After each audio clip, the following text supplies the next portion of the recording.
Okay. Good evening. I'm Linda Levan with Southern Lit Alliance, and I am so excited to kick this off, our Southward Abridged Literature Festival.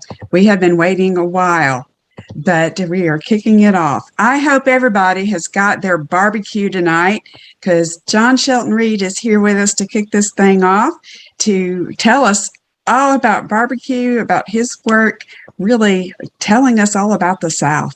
And I'm ready to dig in. I got my hickory smoked tomato based sauce right on hand. So there we go. So, John, welcome. I'll give a little introduction for you all. Uh, John Shelton Reed grew up in Kingsport, Tennessee. He's East Tennessean, but he has studied all over, including a PhD from Columbia University, got his undergrad at MIT, and he has written 22 books really about the South in many ways.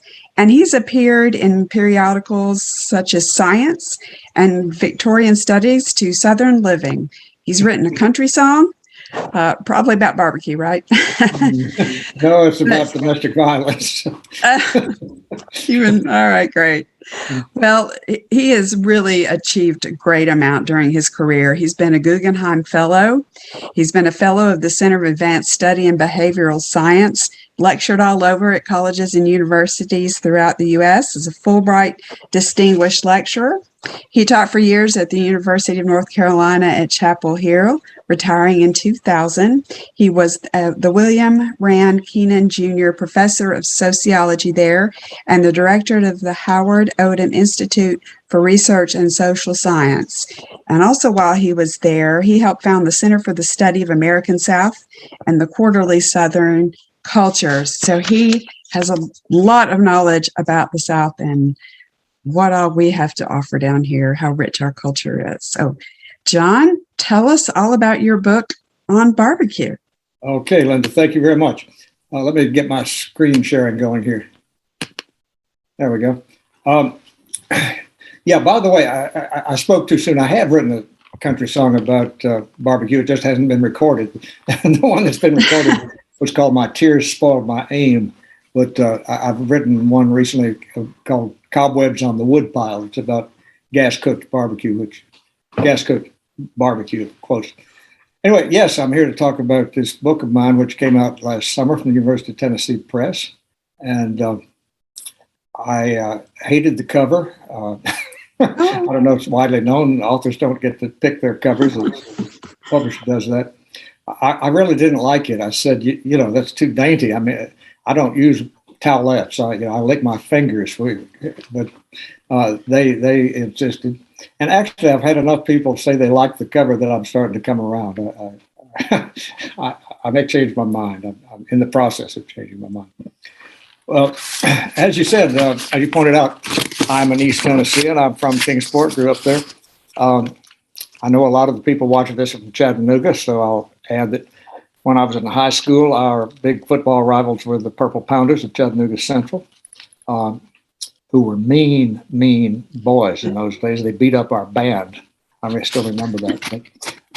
Anyway, I am an East Tennessean, and it may seem odd, therefore, that I have written so much and been so opinionated about barbecue because East Tennessee is, as I argue in this book, a place that's regrettably deficient in barbecue tradition. Now, we can talk about that in the question period if you want to argue that. But I'm going to basically read my preface here that explains why I wrote this book and what's in it. In fact, I knew almost nothing about barbecue until about 1960 when I visited the girl who would become my wife and co-author, Dale. She was then a student at Duke and was introduced to wood-cooked whole hog barbecue at this place, Turnage's Barbecue in Durham. I loved it from the first bite. It was North Carolina whole hog with vinegar sauce. First bite, I didn't look back. It was like cigarettes, but I had to give those up. Eastern style or Piedmont, people who know North Carolina barbecue know that's a big deal in North Carolina, but I don't care because that's heresy here. But after all, I'm from out of state, so I get away with that. It's sad that I had to wait as long as I did to taste what my pal Dennis Rogers calls the holy grub. But there's an upside to it, upside to having grown up in sort of a barbecue desert. I'm free to enjoy anybody's smoked meat without feeling disloyal.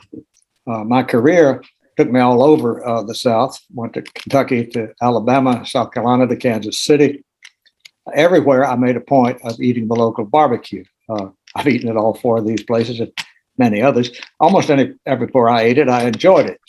My sister lived in Memphis, so I feasted on dry ribs at the Rendezvous. Some of you will know that. Cornish hen at the Cozy Corner, barbecue spaghetti at the barbecue shop. And now I've got a daughter and a Texan son-in-law in Austin, so I regularly eat brisket and sausage when I go out there. In fact, my wife and daughters sent me to brisket camp at Texas A&M back in 2018. And since then, I've cooked some damn good brisket myself, if I do say so. Anyway, so I've eaten a lot of barbecue over the years. And along the way, I reviewed a number of books about it. I was a judge at the Memphis in May International Barbecue Contest. There it is on the banks of the Mississippi. It's a scene. If you haven't been there, check it out. That is. It's something else. Anyway, I was a judge at the Memphis in May competition. I wrote a couple of pieces about that experience that are in the book. Then the Southern Foodways Alliance asked me to talk about barbecue at one of their meetings. And things got really serious when Dale and I agreed to write a book for the University of North Carolina Press called Holy Smoke, the Big Book of North Carolina Barbecue. After that, I wrote a little cookbook follow-up to that. And since these books were published, writing them and promoting them were such fun that since they came out, I haven't read about much else, to tell you the truth. At some point, I realized that my contributions to barbacultural studies might add to a small book. So in this one, I've collected those reviews and essays and magazine columns, newspaper op-eds, journal articles, along with some extracts from these two books. Nearly all of these pieces have been published before. In fact, most of them have been collected before. But I suspect there are readers who might be interested in what I've written about barbecue that aren't interested in anything else I've written. So this volume is for them. I have tinkered a bit to avoid repetition, but inevitably some remains. Also, unavoidably, there's a disproportionate emphasis on the barbecue of North Carolina, which is where I live, after all. I'm talking to you from Chapel Hill. I do have a lot of opinions, strong ones. Once upon a time, I didn't know enough to have any opinions.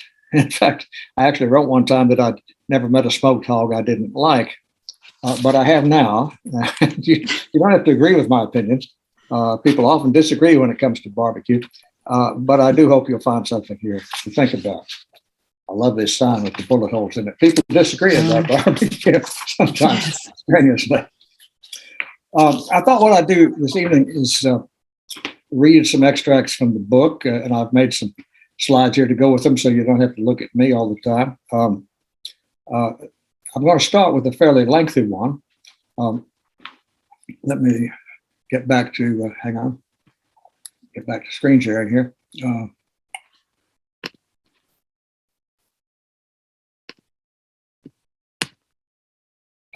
Fairly lengthy essay. I've actually cut it some for this presentation. Is that showing, Linda? Can you see that? I don't see your screen sharing yet. Okay, hang on. Let's see what's going on Do here. it again. Here we go. There we go. Now we got it.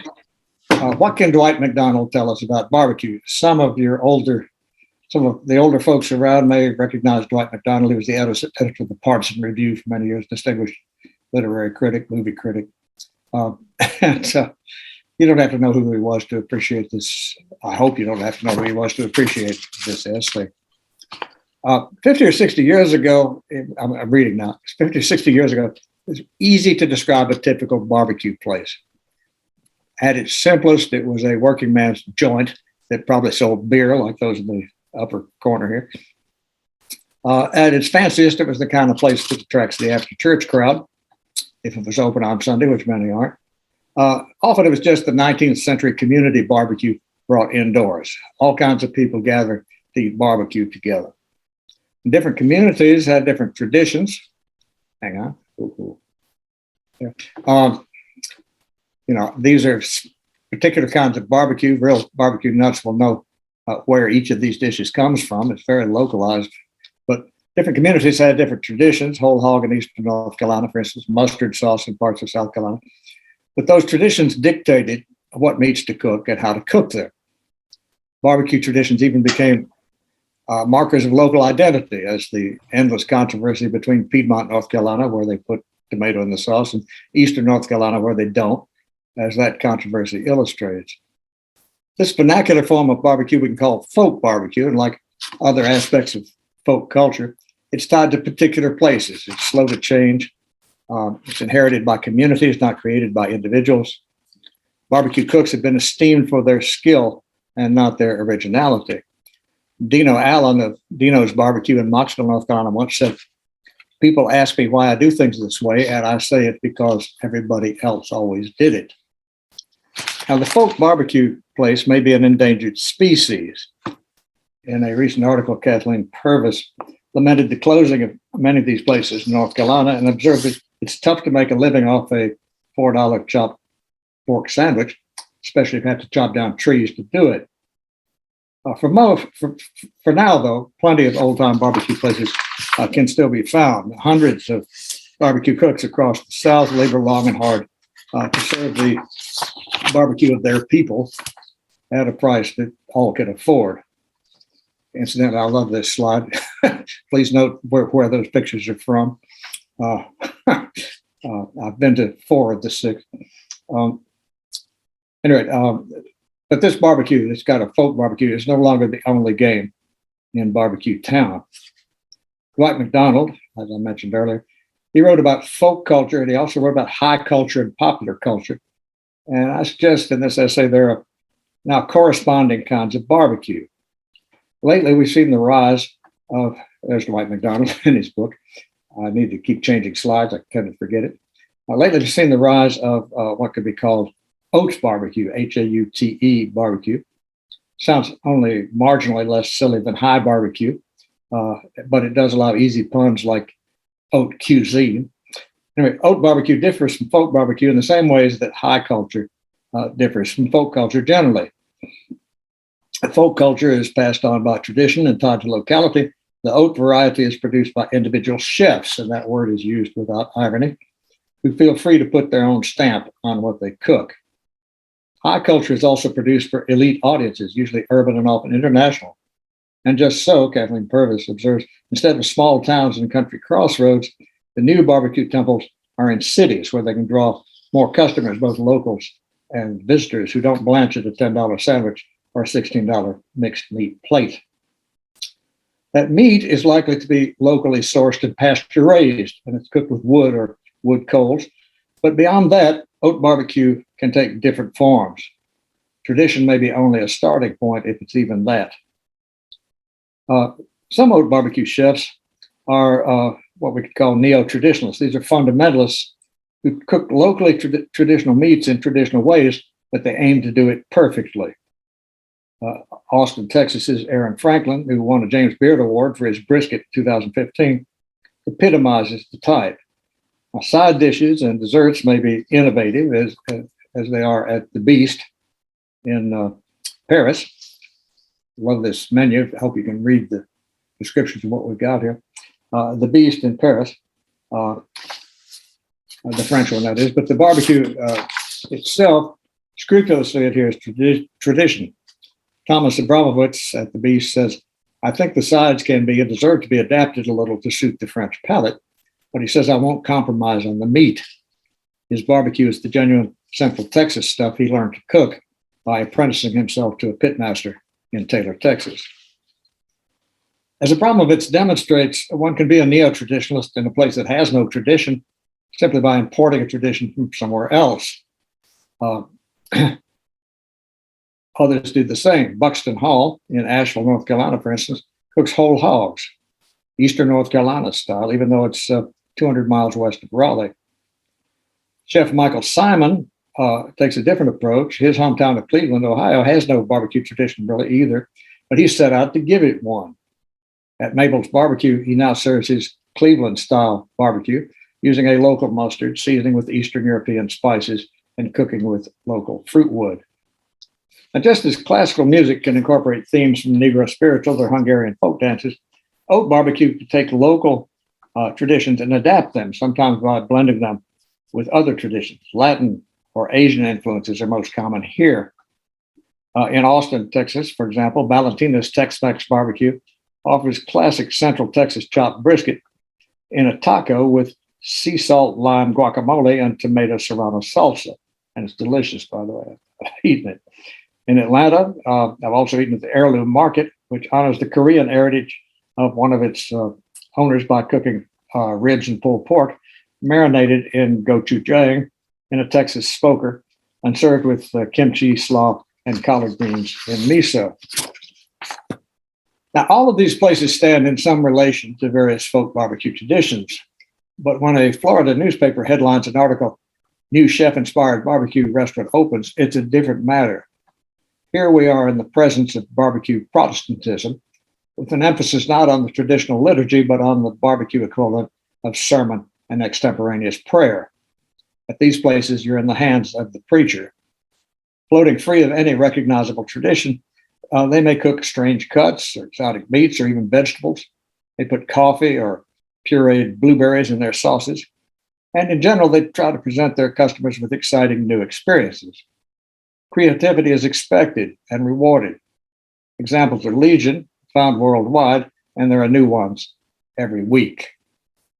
Here's one, a couple in the UK, one in Brooklyn, one in Aspen, one in Palm Beach, Australia. Another emergent type of barbecue we can call, after Dwight McDonald, mass barbecue.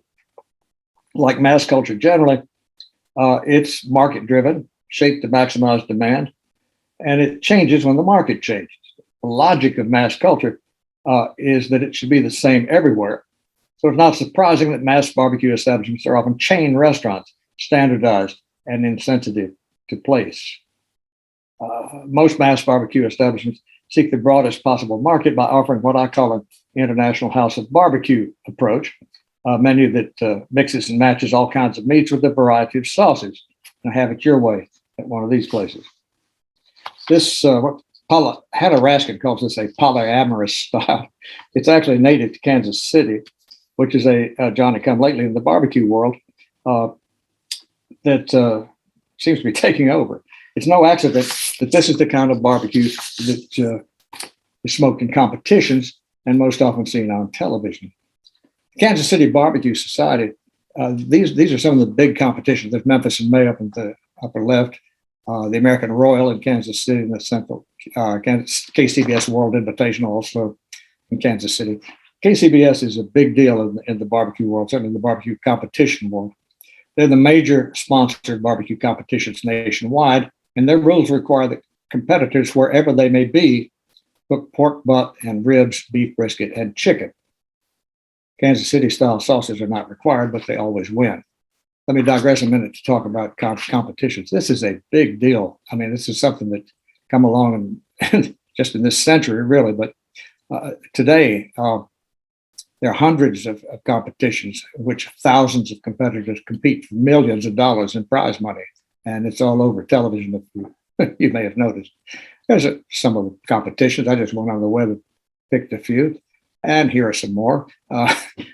Every weekend, there are a dozen or so somewhere other in this country. You can make a life out of traveling around from one competition to another, and some people do. Anyway, to get it back to folk oat and mass barbecue, they're not distinguished from each other by quality. Each of them can be good or mediocre or flat bad. The difference is how each relates to local barbecue traditions. Let me summarize. Folk barbecue is tradition driven, geographically specific, and diverse. Different locales have different menus, each with few choices. Oat barbecue is chef driven, reflecting the tastes and interests of individual cooks. Some choose to adhere to local traditions and, as they see it, perfect them. Others express themselves with innovative departures from tradition. Different establishments have different menus, perhaps changing often. Mass barbecue is market-driven, seeking the broadest possible appeal and geographical uniformity. Ideally, in this model, there will be one menu with many choices, the same everywhere. Oat barbecue can exist comfortably side by side with folk and mass barbecue because it isn't competing for the same clientele. Patrons of oat barbecue are, for the most part, people who wouldn't otherwise eat barbecue. But the relation between folk and mass barbecue is more troubling. Let me offer you a parable. In England, the homely native red squirrel is being driven out by the aggressive, invasive North American gray variety. Peter Coates writes that grays are the red delicious apples of the squirrel world, while red squirrels are like endangered old-time local apple varieties with peculiar names like Polly Whitehair and Bloody Plowman. What's true of apples and squirrels is also true of barbecue. An ecologist would say that we're seeing decreasing biodiversity, increasingly uniform ecosystems. Mass barbecue is the invasive species, and its progress seems to be relentless. I have a problem with that. For one thing, if the climax stage of the barbecue landscape leaves no room for folk barbecue, it will mean the end of the community barbecue tradition. Purveyors of mass barbecue may claim they offer something for everyone, but it's not really for everyone. Lawyers and construction workers, cops and college students, cowboys and hippies, preachers and sinners, rich and poor, black and white, all kinds of people used to gather in folk barbecue places like Stamey's in Greensboro, North Carolina, to eat $4 barbecue sandwiches for lunch. But at the International House of Barbecue, the prices are higher and the ambiance is thoroughly middle class. The old tools and patent medicine signs on the walls probably came from a decorator. A guy with his name stitched over his pocket would be out of place. Moreover, the triumph of mass barbecue will mean that you can't tell where you are by what you're eating, and that will be a shame. Peter Coates writes that concern for the red squirrel, I'm quoting, entails the same commitment to the survival of local heritage, community identity, and the ethos of diversity that invests the championing of local cheeses and apples against the tasteless universalism of international agribusiness. Well, some of us feel that way about local barbecue traditions. I've lived in North Carolina for 60 years now, but I love Texas barbecue in Texas. I love Memphis barbecue in Memphis. I even love mustard sauce South Carolina barbecue in South Carolina. Barbecue helps to put the there. To my mind, places that serve barbecue from everywhere are really serving barbecue from nowhere for people from nowhere. And I say to hell with it. That is. How do you really feel about it, John? Yeah, well, I do have a lot of opinions. I warned you about that in the preface. Well, don't have to agree with it. We can talk about it. I'm going to read you one other thing, a short piece. This was an op-ed piece for the Raleigh News and Observer after the 2016 presidential election. Hang on, let me get it. Where is it? I'm sorry, technology is not my friend. That's right. I can certainly see how the loss of the just good old barbecue place on the corner is really a cultural loss. I feel that way, certainly. Hang on, where we go here. All right. Hang on. I'm sorry about this, Linda and viewers. I have it here. I can see it, but you can't. Can you see that? Yeah, I can. Yeah, with Hillary Clinton. Yeah, that's it. Okay. Yeah. Let me see if I can get a full screen here.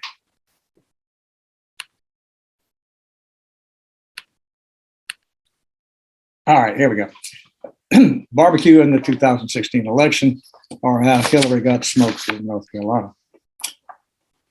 You may recall in 2016, North Carolina was supposed to be a competitive state. It was supposed to be one of these states that was going to tip the balance, but in the event, it turned out not to be even close at all. A battleground state. It wasn't that. So I wrote this piece for the Raleigh News and Observer to suggest one reason why. Bit of exaggeration of it.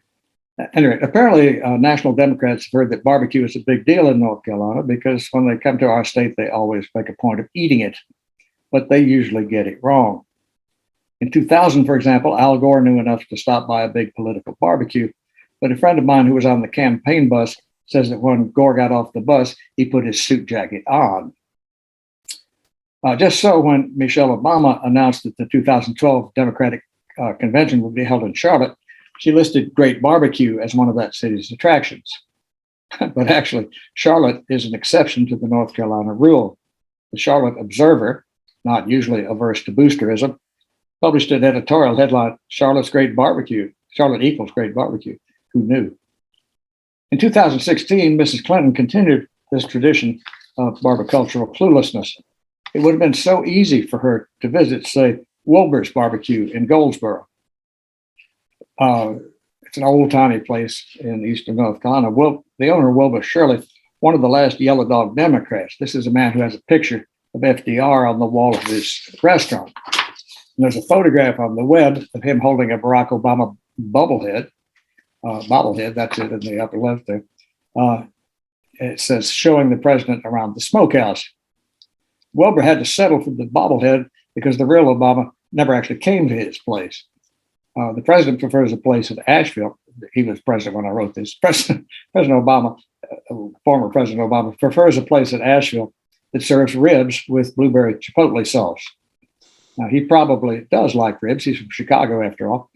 But trying to score barbecue points with North Carolina voters by eating ribs is like John Kerry asking for Swiss cheese on his Philly cheesesteak, or Sergeant Shriver going to a tavern in Ohio Milltown and saying, make mine Courvoisier. Mrs. Clinton didn't go to Wilbur's either. She ate her barbecue at a place in Charlotte called the Midwood Smokehouse. Now, it's true that the food at Midwood is tasty, and its barbecued meats are cooked 100% with wood, which is commendable. But eating there is not the way to show voters that you're in touch with what might be called deep North Carolina. First of all, it's in Charlotte, and to many North Carolinians, Charlotte brings to mind not just barbecue that's less than great, but also big business, gentlemen's clubs, and traffic jams. Charlotteans don't help when they suggest that the rest of us are, in their view, well, deplorables.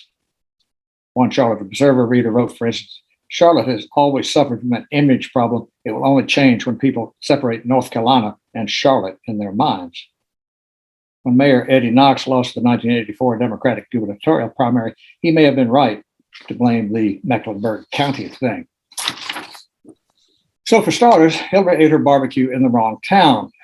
Moreover, she ate it in the wrong place. She ate it at a trendy place in a trendy neighborhood, a place that has an executive chef, a bar that gets equal billing with its barbecue, and a menu that offers not just pork barbecue, but also barbecued ribs, brisket, burnt ends, prime rib, ground chuck, sausage, chicken, and salmon, served with your choice of 4 different sauces.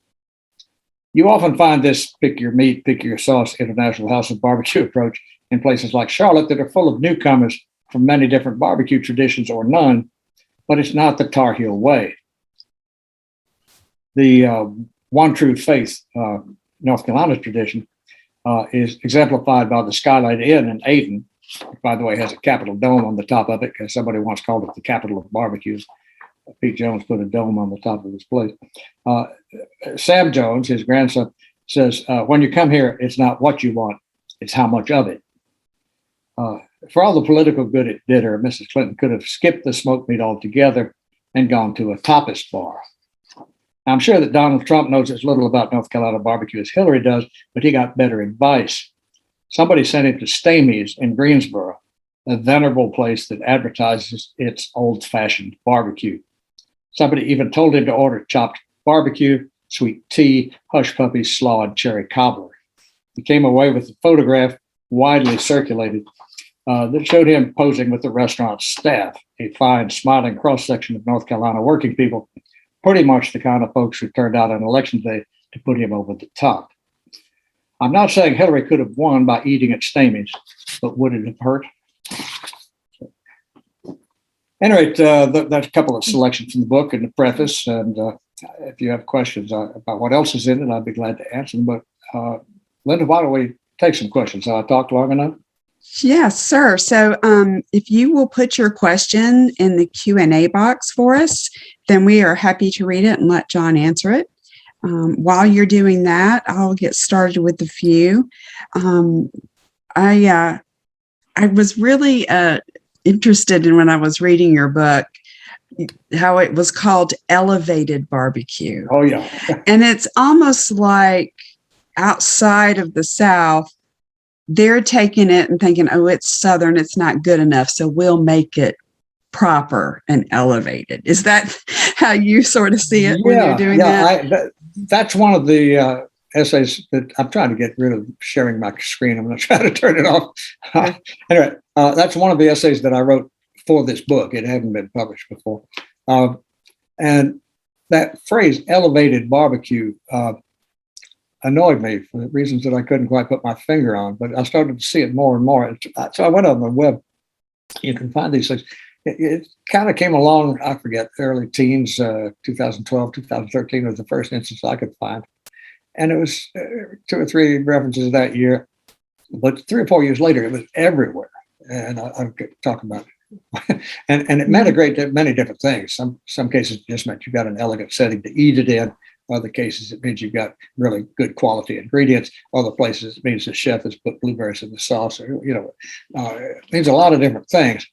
But I noticed that it's used largely outside the South and in Southern settings where there are a lot of non-Southerners around, like Atlanta or Charlotte.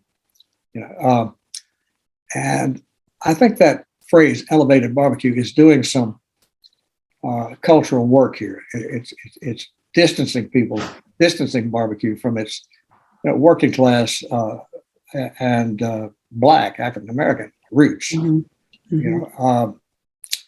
I've got a story in there about Emory Cunningham, who was the publisher of Southern Living back in the 80s.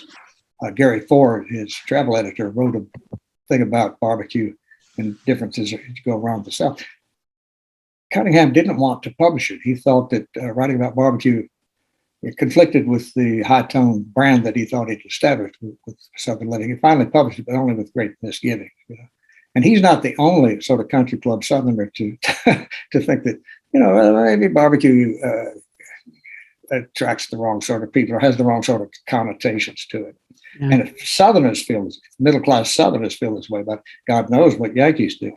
So they're going to eat barbecue at all. They want it to be elevated. That is to say, not working class Southern. So we've got a couple of questions for you.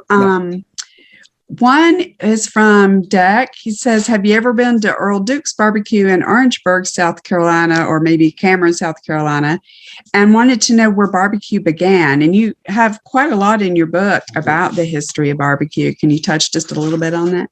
Yes. Well, I haven't been to the place in Orangeburg, although my friend Robert Moss, who's Southern Living's barbecue editor and lives in Charleston, tells me I must go. And one of these days I'm going to go with him. My barbecue traveling has been limited for the last little while, but I'm hoping to get back to it soon.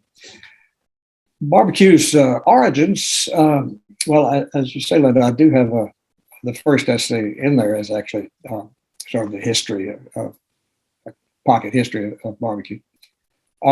Everybody, almost every culture in the world forever has known that if you got tough or gnarly meat, a good way to cook it is to cook it for a long time at a low temperature. You can braise it, you can bake it, you can cook it, you can slow roast it. But people are doing things that look an awful lot like barbecue in medieval times, and they're doing it in Europe, they're doing it in Africa, they're doing it in the Caribbean. Everybody is cooking stuff for a long time at a low temperature to make it tastier. But Southerners tend to believe, and I tend to believe, that it's not barbecue if you don't call it barbecue. If you start with that premise, the first thing that we would recognize as barbecue, certainly the first thing that had that word attached to it, was found in the West Indies in the 1500s when the Europeans who arrived there found the local Indians cooking a variety of things: reptiles, fish, snakes, small mammals, on this elevated platform made of sticks over a fire. It's got to be a slow fire. The platform burns down. So, and they called this apparatus of theirs what the Spanish heard as barbacoa. And that word made its way into English as barbecue and began to be used on the mainland to refer to these occasions where people got together and cooked meat over slow fires. Not long after that, a Dominican missionary in Martinique found the local Indians. Now they're cooking hogs on their barbacoa because the Spanish showed up with the hogs and they realized that's a better deal than snakes. Fish. So I agree. cooking hogs, and get this, they're mopping it as it cooks with a mixture of lime juice and peppers. Now, we don't have a lot of limes in Eastern North Carolina, but we do have vinegar. And if you go to Eastern North Carolina now, and for that matter, almost everywhere in the United States 100 years ago, 150 years ago, what they're using as a sauce for more seasoning is vinegar and red pepper and salt and not much else. So that's clearly follows what these West Indians were doing. Meanwhile, in Virginia, they were cooking these animals by digging holes in the ground and putting sticks across them. And these literally barbecue pits. I mean, these are trenches with coals, full of coals, and they put the hogs or other animals, not just hogs, they lay them on this rack and cook them there. And they're using the word barbecue. And there's some great stuff. There's a young guy in Virginia writing his friend in London. He says, "Well, we have these barbecues. I don't suppose you know what that word means, but here's what we do." Yeah. So Great. Anyhow, I go on at length about both the history of the technique, and there's a whole other piece about the history of the word. Yeah. How that shaped up. It's great. Yeah, I enjoyed that. So Tim wants to know if you have a particular cooking method that you prefer or wood that you prefer to use. Yeah. Well, I have a cooker. It's not a traditional North Carolina cooker because in the Carolinas, typically we cook our hogs or our pork butts or whatever we're cooking it directly over the fire at some distance.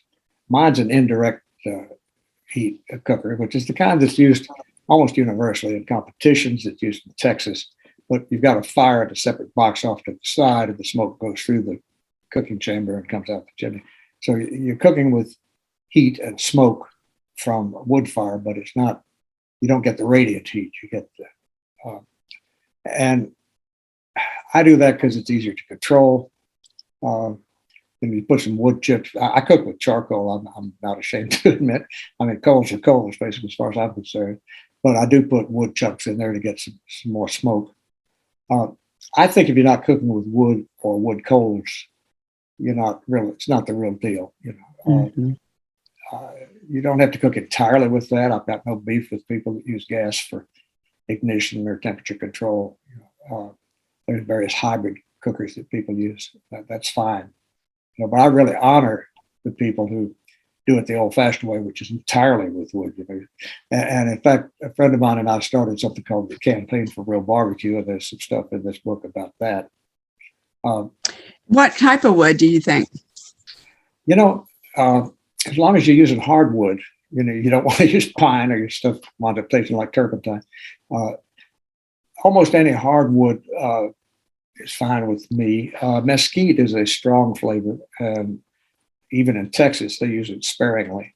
I don't think you want to use mesquite east of the Mississippi, but the differences between hickory and oak and apple are subtle. To my mind, the real difference is between smoke and no smoke. And I use what's handy. I mean, we had an apple tree come down in an ice storm a while back. I had it cut up, and I used apple wood for a long time. And that's fine. And I had the supply. Eastern North Carolina, they tend to use oak just because not a lot of hickory down there. Piedmont in the West, they use hickory because it's handy. I'm not dogmatic about which kind of hardwood to use. I just say you ought to use some wood.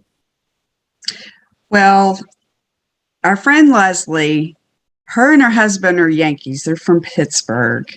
But she says, they don't know any better. But is using a Traeger just an abomination? No, it's not an abomination. I don't do it, and I can't help feeling it's kind of cheating, but it is cooking with wood, and the taste reflects it. It's good barbecue, and it's easy, and it's reliable. I think some of the soul is gone, but that's. No, Well, she's been here a while. Well, she'll come around. yeah, no, I don't do it, but there are lots of people that do, and I don't look down on them for it. Excellent, excellent. Well, any more questions real quick? I think everybody is probably getting hungry. I know my stomach is growling, and I'm ready to dig in. I don't know if anybody has some particular favorites in Chattanooga they might want to mention. I'd like to know that if there are. Well, I live close to Nooga Q, and so I enjoy that, and I pick that up. They've got a nice family pack. Pork. If we ever get there's this, several. Ever get this festival back in person, you'll have to take me there. I look forward to it. Yeah. But there's Sweeney's on the other side of town that's really good. I enjoy that one too. So I've checked quite a few out. So okay. Well, I just really appreciate everybody coming on board tonight. This is the kickoff of Southward Abridged. And we just picked that name because it's not as many authors as we would normally have for Southward, but it's really packed, as you can see, with just a real treasure of different books and authors and their work. So tomorrow we'll be kicking it off at 10 a.m. with Richard Bausch, who is really known for his short stories, but also he's written quite a few novels. He's going to read a short story that he wrote that centers around the pandemic. So I think that'll be great to hear from him. We have a panel who's at 11 o'clock with Steve Yarborough and Michelle Stone, and that's being moderated by Aaron Shaheen from the University of Tennessee at Chattanooga. They're going to talk about Southern literature, where it is, where it's going, how things have changed it, and how it will move. So I think that'll be an interesting discussion. Then we have George Singleton talking at lunch. So he has a book out that's really, I call it his best of album. It's lots of his great short stories, just really humorous, entertaining, a lot of fun. George is great at noon, so brown bag it with us. Then we have our keynote speaker, Natasha Trethewey, who's going to be talking about her memoir. She's a poet and a Pulitzer Prize winning poet, but she's going to be talking about that memoir, which is poetry in and of itself. And we will also be announcing our winner of our local Distinguished Author Award with our finalists, who are, I will go ahead and say, KB Ballantyne, Paul Luckhart, and Earl Brax, but I'm not going to tell you who wins. You have to tune in tomorrow.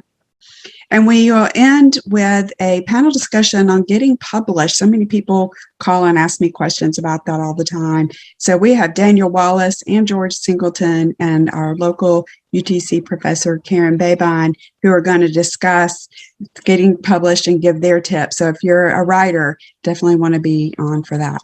So that's what we got to look forward to. And we hope you'll join us for every session. Thank you all, and enjoy your evening and enjoy your dinner. Thank you, John. It was great. You bet. Thank you. All right, everybody, good night.